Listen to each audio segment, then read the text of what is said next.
President Trump doubling the tariff on steel and aluminum imports this week for Canada and most of the world. But one American business is not just hurting because of the trade war directly, but because of sentiments from her biggest customers. Allie Hayton, she owns a grocery store in Point Roberts, Washington. That's a town technically in America, but you can only get to by crossing through Canada. And recent news between allies has her business seeing a dramatic drop in Canadian visitors. Allie, who is owner of the International Marketplace grocery store, joining us now. Allie, you have such an interesting story. Thank you for coming on. Good morning.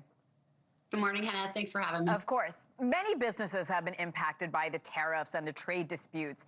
Yours is a little different. Explain to me how exactly your American-owned business is now being affected. Well, it's kind of like deja vu. So during COVID, when they shut the Canadian border down, we just never, ever saw that happening. And we lost 80 to 90% of our customers overnight. You saw on the map there, we're very unique in how we're located, where we just draw Canadians. It's an easy border crossing. They come down, they love American cheese and milk and wine and all of those American things. Gas is usually cheaper. So it was a really quick trip for them to come down.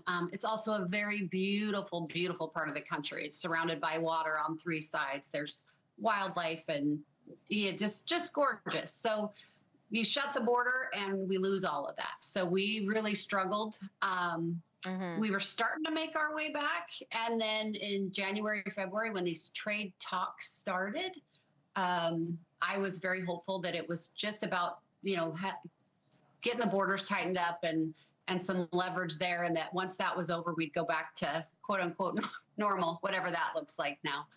But the sentiment has just, the way Trump has put them down, called the prime minister, governor, all this talk about the 51st state has just really, really angered the Canadians. So even the ones that want to support us don't feel like they can. I have to say, Allie, when we read the story, it sparked so much conversation within the team. A lot of us were shocked because your town is in such a unique position. An estimated 70% of the land there is owned by Canadians who provide 80% of all U.S. tax revenue collected. That's a lot of money. Just to get to work every day, you have to cross 2 international borders. I don't think a lot of people understand that.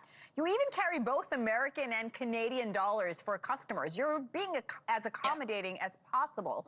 In your own words, how important are Canadians to your business's success? They're vital. They're essential. We don't have them, we don't survive. I wouldn't be as big as I am if I was just going to serve that community of Point Roberts. I mean, it's 1,000 people. I don't need to be 38,000 square feet.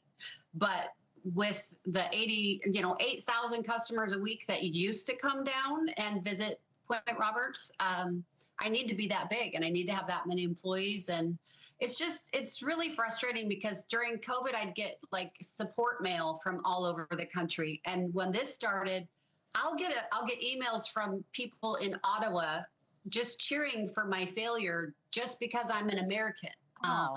They blame us. They say, you Americans are the ones that voted for him, and so reap what you sow, basically. Wow.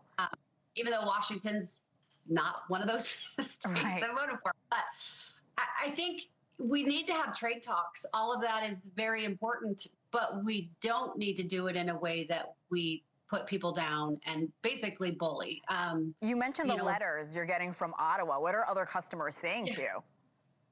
We get a lot of support saying, hey, we feel for you and we hope you make it, but we just have to support Canada right now. But some of them are just, they're mad. Their slogan is elbows up, right? They want to fight. They want to, their sovereignty has been threatened. And I totally understand where they're coming from. I don't blame them at all. It's not their fault this is happening. And it's really not on them to make us succeed and survive.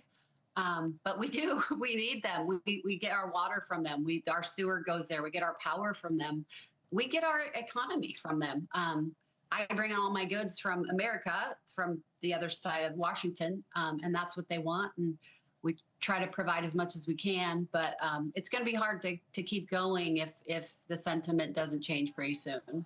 Thank you for watching. Subscribe below and download our NewsNation app right now on your phone, and you will get fact-based, unbiased news for all Americans.